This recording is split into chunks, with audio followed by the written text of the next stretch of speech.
Bismillahirrahmanirrahim. Assalamualaikum. Apa khabar? Apa khabar semua? So, hari ni series keempat, Kitaran Kehidupan. So, semoga semua anda ceria selalu bersama keluarga tercinta. Alright? Alhamdulillah, kita masih dipanjangkan usia untuk teruskan kehidupan. So, hari ini kita kena bersemangat, ceria selalu. So, Alhamdulillah, hari ini sebenarnya di Selangor, operasi masih tak boleh lagi keluar. Maksudnya kilang sebelum ni kata boleh kerja, tapi hari ni tak boleh kerja. So, rezeki lah rezeki pada kita untuk bersama keluarga seterusnya lah berada di rumah dan sebagainya. Alright. So, hari ini saya continue untuk tentang kitaran kehidupan.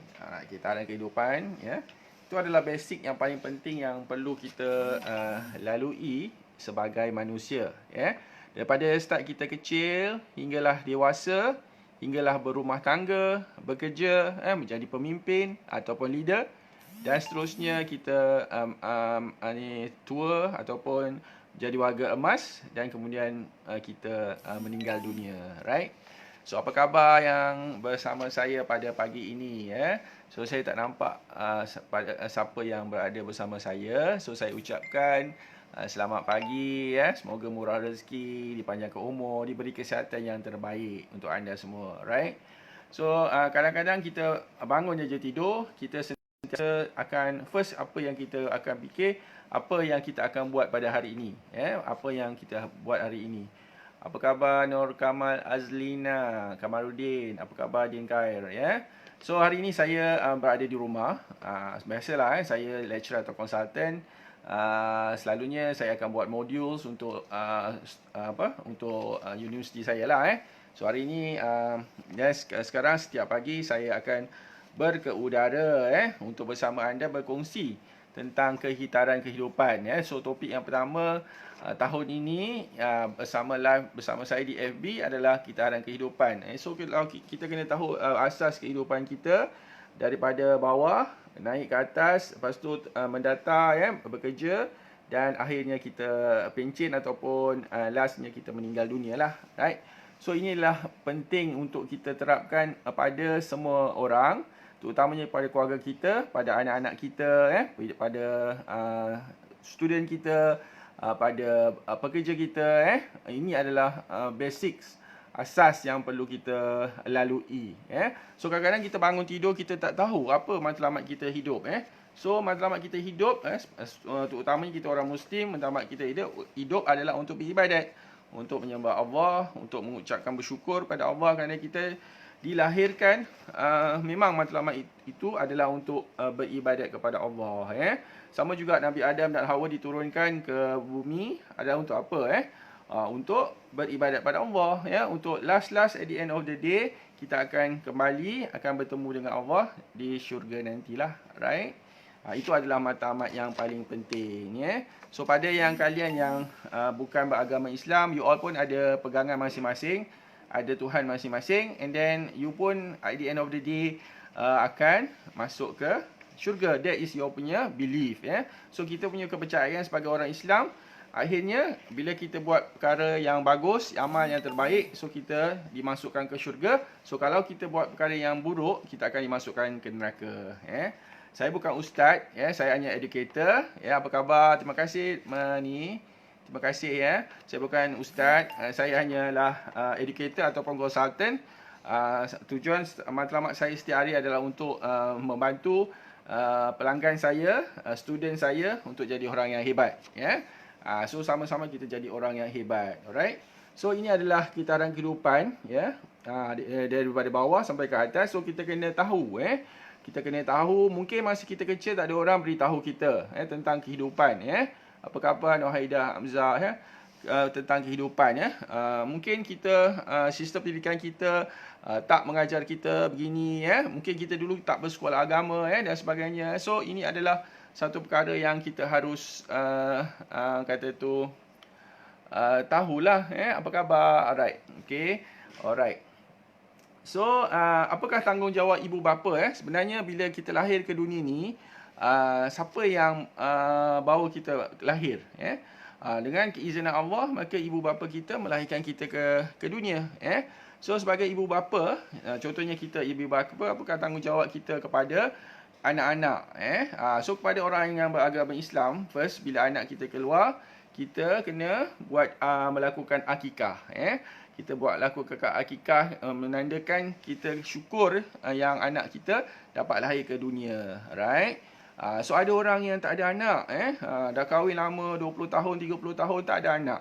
And then kita yang ada juga orang yang kahwin aja terus dapat anak, ramai anak, sampai 10, sampai 15 dan sebagainya. Tapi ada orang yang tak kahwin tapi tak dapat zuriat, So pengalaman saya lepas pergi umrah, ramai kawan-kawan minta saya doakan di Mekah untuk mereka mendapat zuriat, So alhamdulillah, berkat daripada doa kalian semua juga, sahabat-sahabat kita yang minta saya doakan dah dapat zuriat lah, So kalau nak kata tu doa anda makbul, pergilah, berazamlah untuk pergi menunaikan umrah dan haji dekat sana.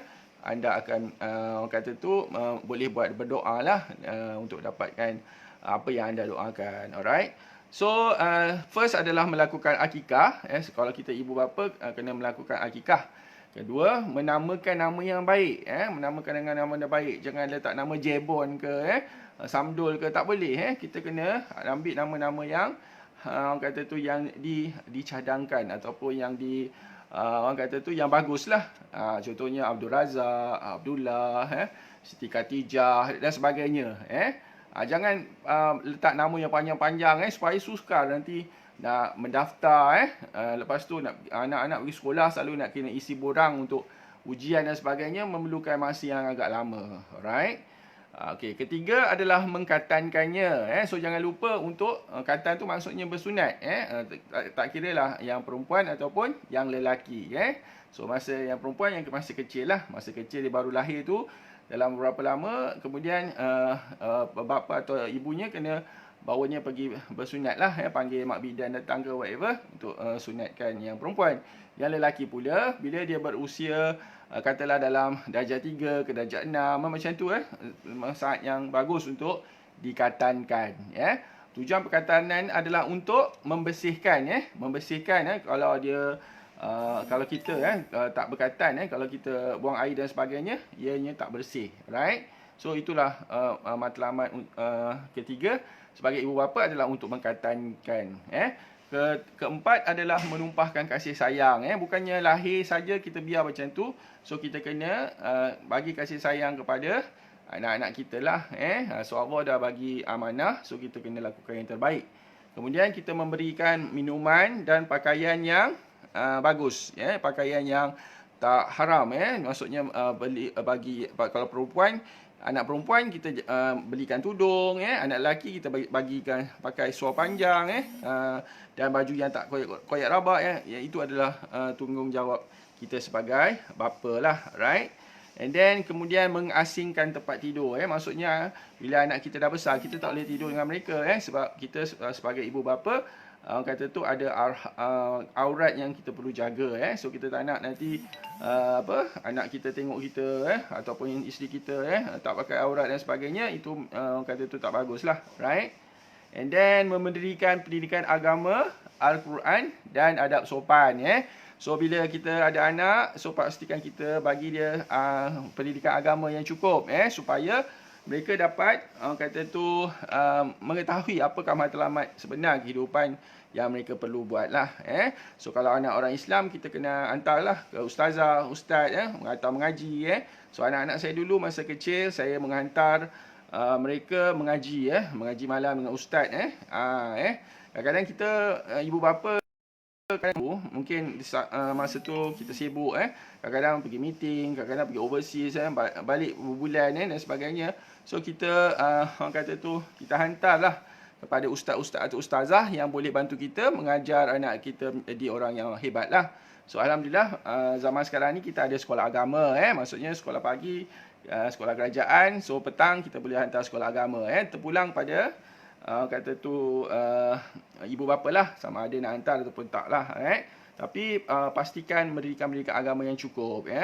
Begitu juga lah pada non-Muslim. You all pun ada kelas-kelas moral dan sebagainya untuk memastikan anak you all pun jadi orang yang hebat. Alright? Okay.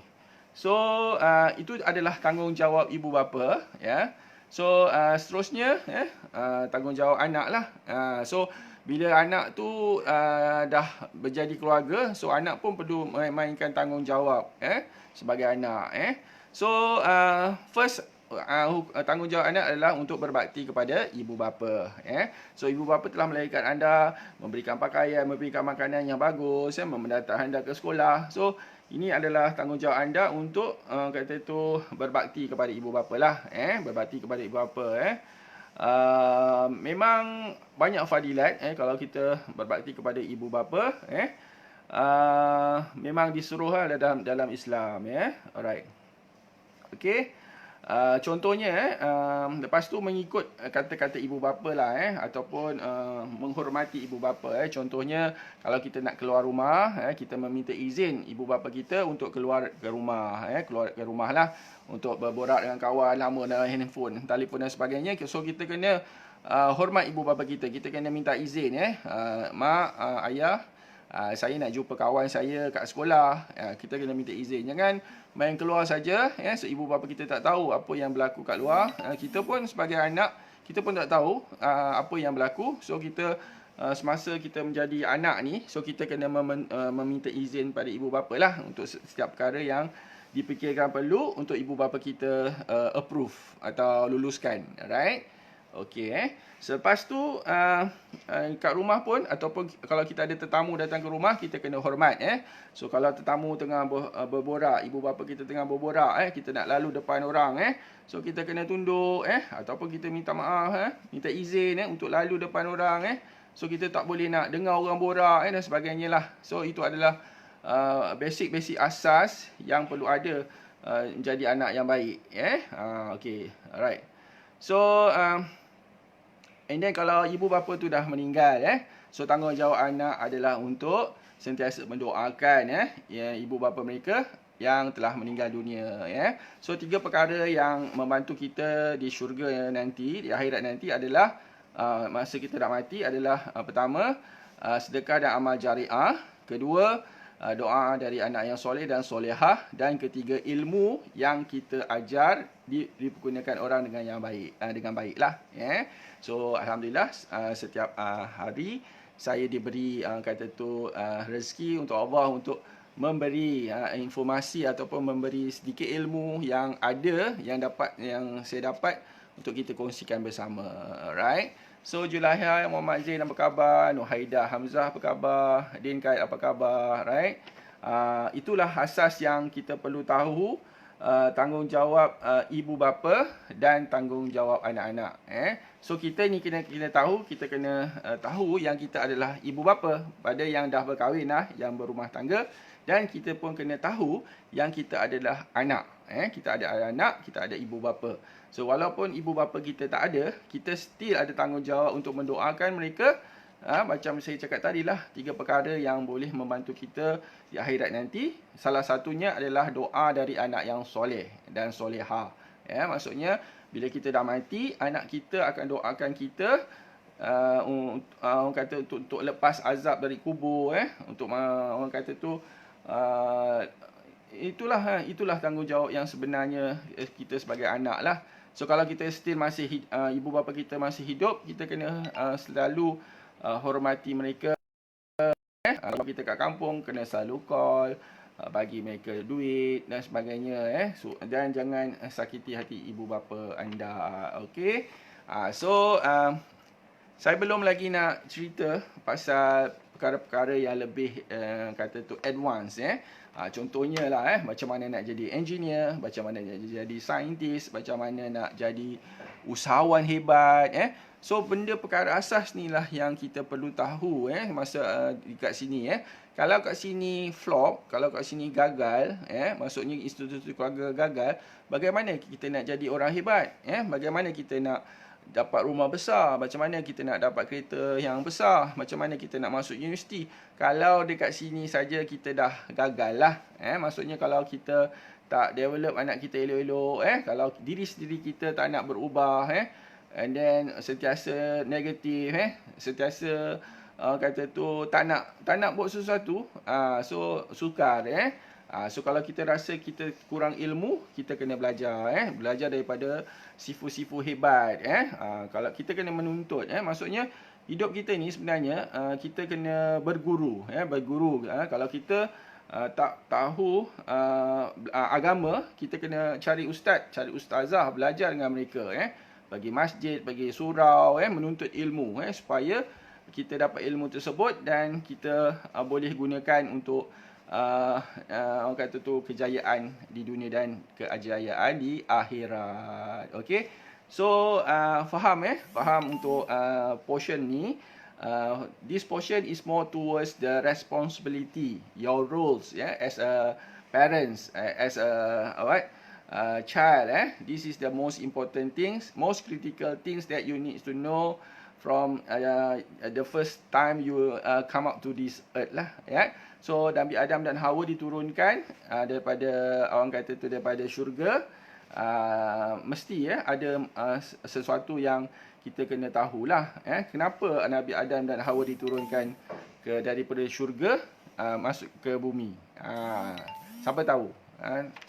Tak tahu. So itulah pentingnya kita menuntut ilmu. Kalau kita tak tahu, kita kena ambil tahulah. So kita jangan tak apalah, nanti besok aku akan carilah, besok lah saya akan Google lah, whatever lah. Kalau kita tak tahu, on the spot terus kita orang kata tu kita cari. Zaman sekarang ni mudah, pakcik Google ada je, you type saja, keluar saja. You nak tahu apa tanggungjawab suami, tanggungjawab anak, you just tulis kat situ, tanggungjawab suami, tanggungjawab isteri, tanggungjawab anak, semua keluar dalam Google, right? So itulah yang paling penting yang kita harus, terima kasih, kita ketahui yang perkara yang paling utama adalah untuk kita menuntut ilmu, belajar, belajar daripada orang-orang yang hebat, orang-orang yang telah berjaya, So kita kena berada berkelompok dengan orang-orang yang positif, orang-orang yang berjaya, supaya kita pun akan sama-sama berjaya dengan mereka.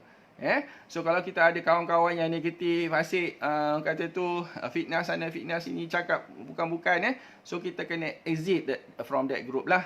So say bye-bye, saya minta maaf, saya tak boleh nak berada bersama you all, saya nak menjadi orang hebat, so saya kena berada di kelompok orang-orang yang positif. Alright, so saya bukan motivator sangat, saya bukan ustaz, tapi pengalaman saya hidup, dulu saya memang anak yatim piatu lah, so berada, pengalaman saya berada di sini, di mana portion kat sini saya lebih fokus kepada menuntut ilmu, so keluarga saya, kakak saya, kata tu sekolahkan saya, masa portion kat sini saya belajar banyak lah. Saya selalu belajar dekat surau, belajar dengan ustaz, dengan ustazah, belajar agama, belajar Al-Quran, mukadam dan sebagainya.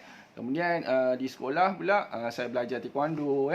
Taekwondo adalah untuk mendisiplinkan diri kita, untuk berani, berani berlawan ataupun berani untuk kehadapan. So kalau kita takut, macam mana kita nak berjaya? So kita kena berani berhadapan dengan musuh, berani menghadapi cabaran. Itu dah penting untuk kita lalui. Alright. So kalau tengok anak orang yang pergi belajar taekwondo, belajar silat, belajar sukan-sukan ni, sebenarnya itu bagus untuk menguatkan orang kata tu dia punya ilmu dalam untuk menjadi seorang pemimpin, dan untuk menghadapi segala rintangan. Itulah sebab saya, anak-anak saya belajar taekwondo lah. Taekwondo ni berasal daripada Korea. So saya pasti ramai di kalangan anda pun pernah belajar taekwondo ataupun menghantar anak anda belajar di taekwondo lah, right? Tak kisahlah kalau you all hantar anak belajar silat pun tak apa, as long as mereka diajar untuk menjadi orang hebat, berani, berani ke hadapan, untuk berlawan, untuk menghadapi musuh, untuk menghadapi pesaing, itu adalah penting. So dalam perkara step yang awal ni adalah lebih kepada education, education atau pendidikan, di mana peranan ibu bapa amatlah penting, Dan di samping itu peranan anak-anak juga amatlah penting. So bila ibu bapa dalam satu keluarga orang kata tu bergabung dengan anak menjadi orang yang hebat, menjadi keluarga yang hebat, maka at the end of the day negara kita akan jadi negara yang hebat. Okey? Betul tak? So sebenarnya saya dah travel dulu 7 negara lah. Saya berkawan dengan orang Jerman, saya berkawan dengan orang UK, United Kingdom, London, saya berkawan dengan orang Korea, orang Jepun, saya boleh tengok kata tu perbezaan antara setiap bangsa.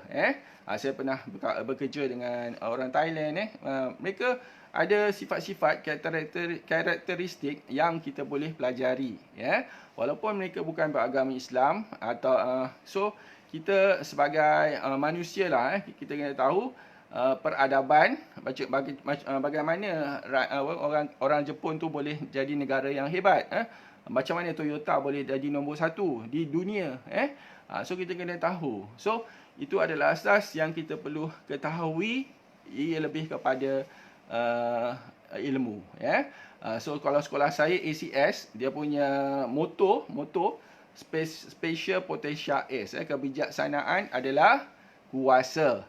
So macam mana nak dapat kebijaksanaan tu adalah dengan menuntut ilmu. Okey. So faham? Faham? So kalau ada sebarang soalan, ada sebarang pertanyaan, so jangan malu, jangan segan, boleh message kat saya, ataupun boleh WhatsApp, so insya-Allah kalau saya ada peluang untuk sharing, saya akan share dengan anda lah. So jangan malu, jangan segan. Memang tugas saya adalah sebagai pendidik. Saya senior lecturer. Saya pun konsultan, untuk syarikat-syarikat engineering lah, teknologi. Saya dulu adalah pekerja di Proton, Proton selama 18 tahun daripada bahagian design R&D. Terima kasih.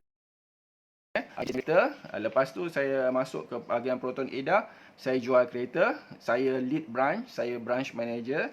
Saya pastikan tim sales saya, administration saya berjaya, and then alhamdulillah masa saya jadi branch manager, sales branch saya mendapat nombor 3 terbaik di Malaysia dan nombor 2 terbaik di Selangor. Nombor 1 mestilah bos saya. Bos saya dia jaga Mutiara Damansara, saya jaga Petaling Jaya sales branch. Alright.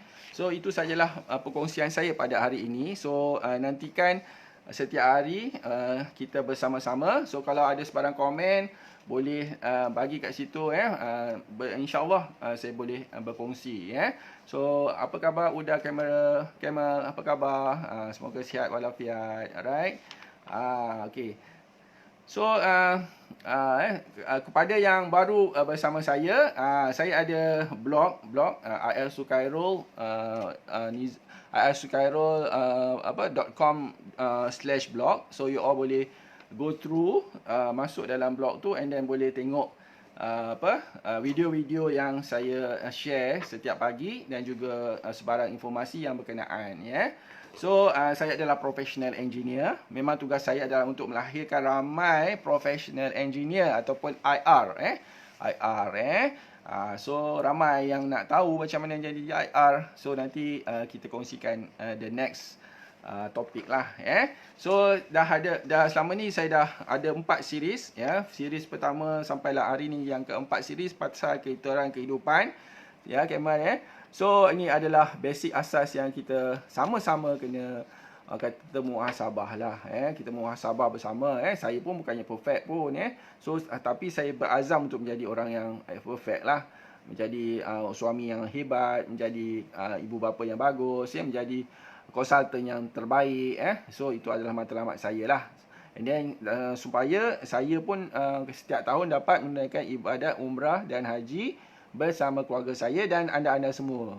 Setiap tahun kita pergi umrah dan haji di Mekah dan di Masjidil Haram, di Madinah lah, di Raudah, right? So inilah asas yang you all perlu tahulah. So kadang-kadang kita tak tahu setiap hari apakah kata tu matlamat kita, apakah kaedah yang kita perlu tahu. So this is the graph lah. So kita nak jadi jutawan ke, kita nak jadi dermawan ke, adalah di step-step kat sini.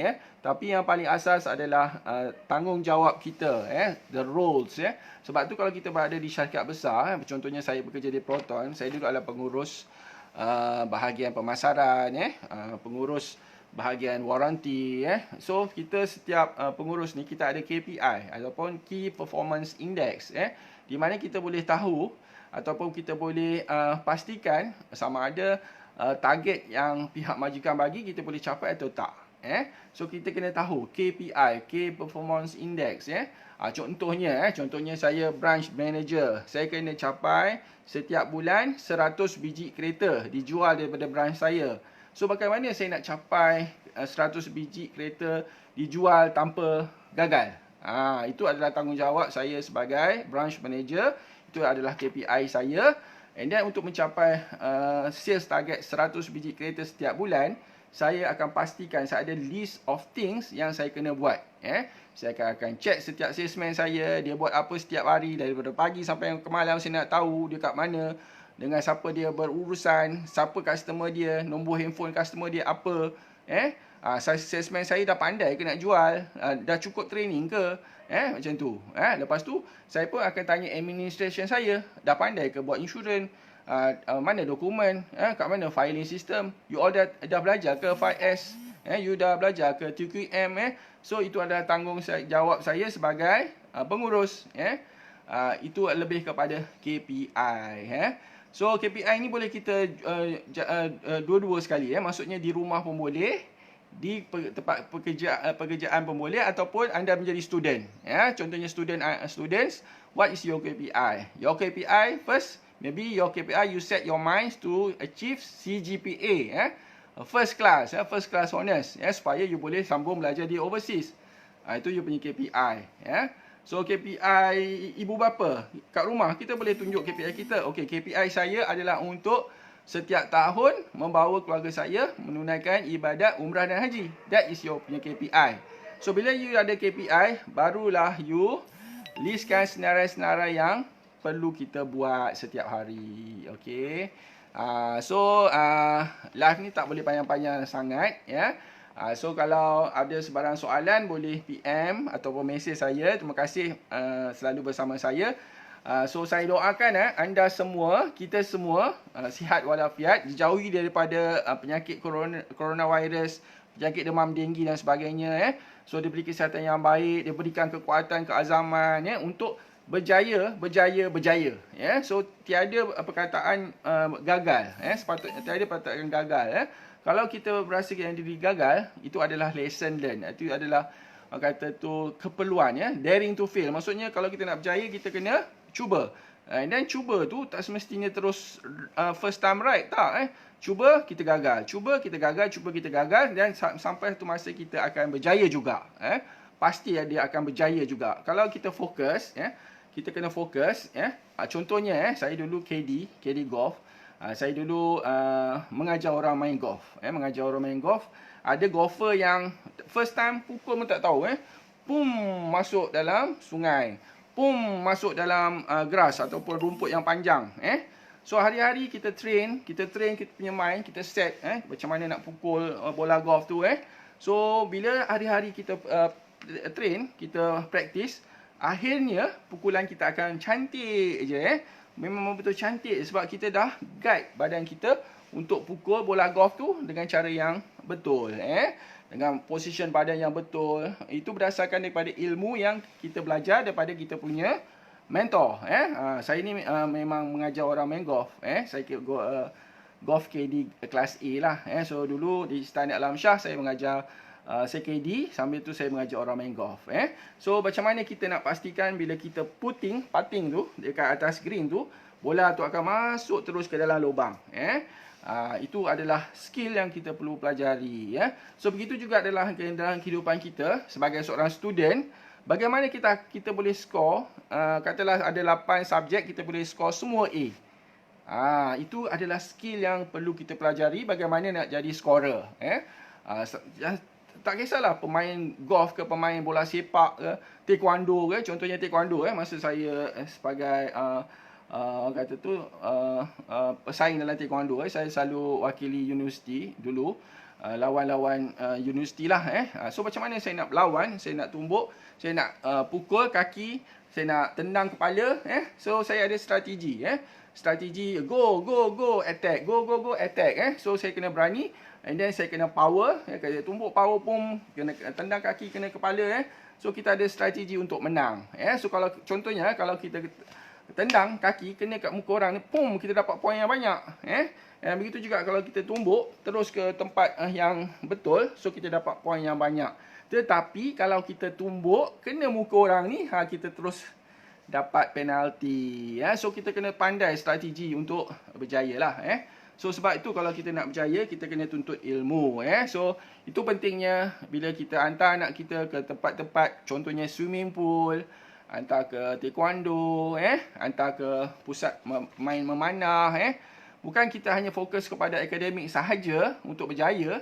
Kita kena fokus perkara-perkara co-curriculum yang lain lah. Contohnya taekwondo.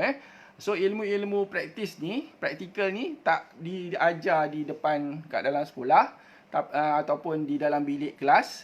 Dia akan dapat melalui latihan-latihan luar. Contohnya main basikal, panjat gunung dan sebagainya. Itu adalah skill yang kita perlu pelajari. Dan skill-skill tersebut anda akan guna pakai masa anda bekerja nanti. Alright. Contohnya skill taekwondo, saya boleh gunakan masa saya bekerja di Proton. Macam mana nak bersaing dengan Pro 2 Toyota. So saya ada strategi.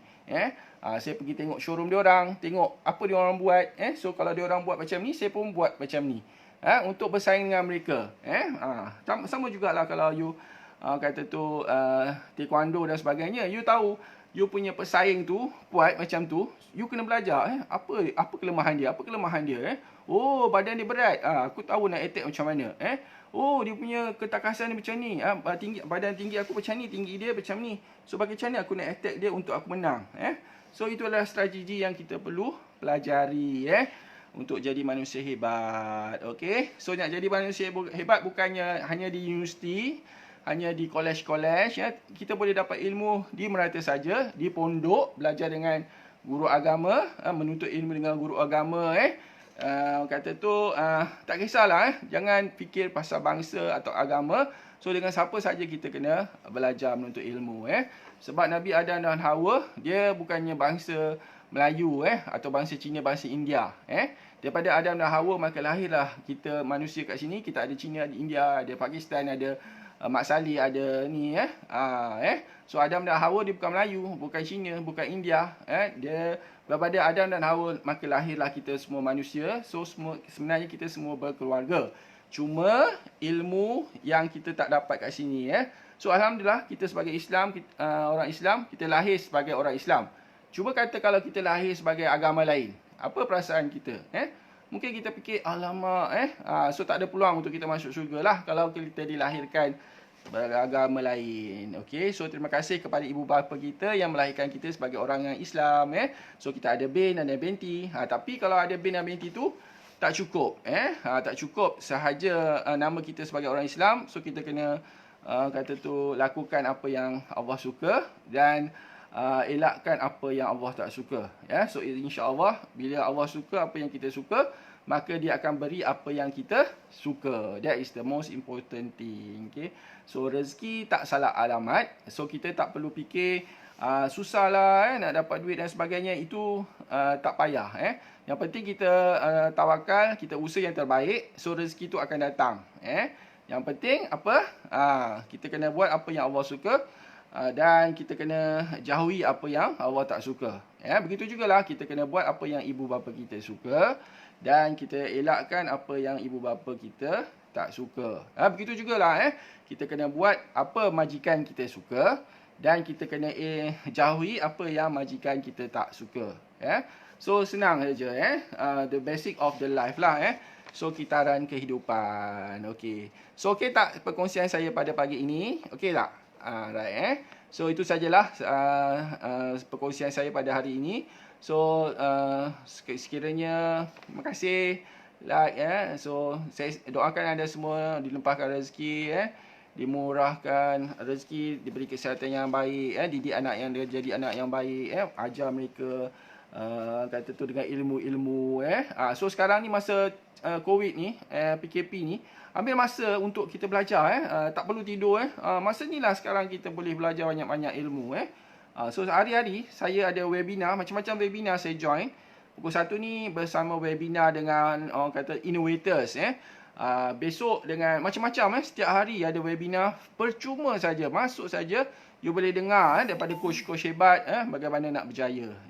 So ilmu tu banyak ni terpulang pada kita, nak atau tak nak. Alright. So kata tu masa PKP ni ataupun masa COVID ni adalah satu rahmat yang paling besar, opportunities. Ada orang yang menjadi kaya-kaya raya masa zaman COVID ni. Tak percayalah, tanyalah orang yang jual sanitizer tu, tanyalah jual orang mask tu, tanyalah yang barang-barang kesihatan tu, pergi ke farmasi. Berduyun-duyun orang masuk farmasi. Kaya tak orang farmasi tu? So jadikan peluang setiap orang kata tu kejadian adalah opportunities untuk kita berjaya, untuk jadi usahawan hebat ataupun untuk jadi jutawan, untuk jadi orang yang pandai, cerdik pandai dan berbagai lagi. Right. So itu sajalah perkongsian saya. Saya sudahi dengan wabillahi taufik wal hidayah. Wassalamualaikum warahmatullahi taala wabarakatuh. Terima kasih bersama saya. Okey, terima kasih. Okay, bye.